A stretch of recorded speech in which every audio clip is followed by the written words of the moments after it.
শাহিন আখতার আপনি লিখেছেন, স্ত্রীকে পাশে রেখে স্ত্রীর প্রতি মনোযোগ না দিয়ে ফোন চালানো নিয়ে কিছু বলেন হুজুর। এই রোগটা, এই ব্যাধিটা আমাদের সমাজে প্রকট আকার ধারণ করেছে। এই কাজগুলো স্বামীরা যেমন করেন, স্ত্রীরা তেমন করেন। আপনার স্ত্রী পাশে আছেন, স্ত্রীর প্রতি আপনার মনোযোগ দেওয়া দরকার।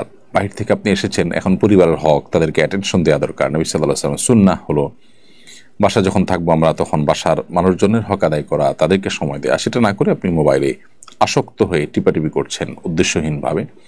এটি অবশ্যই আপনার পরিবার প্রতি আপনার অবহেলা, অমনোযোগিতা এবং দায়িত্বজ্ঞানহীনতা, যেটি কোরআন যে আল্লাহ নির্দেশ করেছেন, আশিরুহুন্না বিল মারুফ, তোমরা তোমাদের স্ত্রীদের সাথে সুন্দরভাবে দিনাতিপাত করো, যথাযথভাবে দিনাতিপাত করো, এটি তার বিপরীত।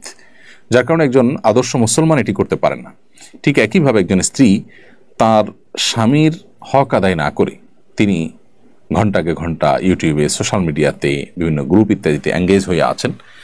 পরিবার, সন্তান সন্ততি, নিজের স্বামী, তাদের প্রতি যেভাবে মনোযোগী হওয়া দরকার, তাদের প্রতি যেভাবে মনোযোগী থাকা দরকার, তাদের জন্য নিজেকে প্রস্তুত করা, তাদের সাথে এঙ্গেজ থাকা যতটা প্রয়োজন, সেটা না করে তিনি মোবাইল ফোনে কিংবা টেলিভিশনে কিংবা সোশ্যাল মিডিয়া ইত্যাদিতে খুব বেশি সময় তিনি ব্যয় করছেন। তিনিও একই ভুল করছেন এবং একই অপরাধী।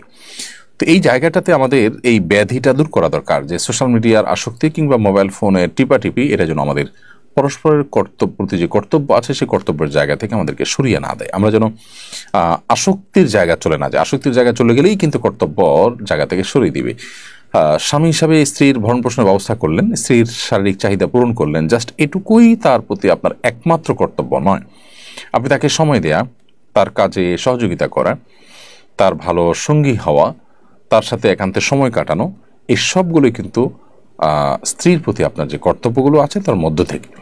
সো সেগুলোর ব্যাঘাত সৃষ্টি হয় বা সেগুলোকে আপনাকে আদায় করতে দেয় না, সেরকম কোনো কাজ আপনার মধ্যে যদি থাকে, সেটা নিয়ে আপনার বারবার ভাবতে হবে এবং সেখানে সংশোধনী আনতে হবে। এই সোশ্যাল মিডিয়ার আসক্তি, মোবাইল ফোনের অতিরিক্ত ব্যবহার, এটা আল্লাহর থেকে আমাদেরকে দূরে সরাচ্ছে, বান্দার হক নষ্ট করাচ্ছে, জাহান্নামের দিকে আমাদেরকে নিয়ে যাচ্ছে। বিধায় বিষয়টা খুবই সিরিয়াস।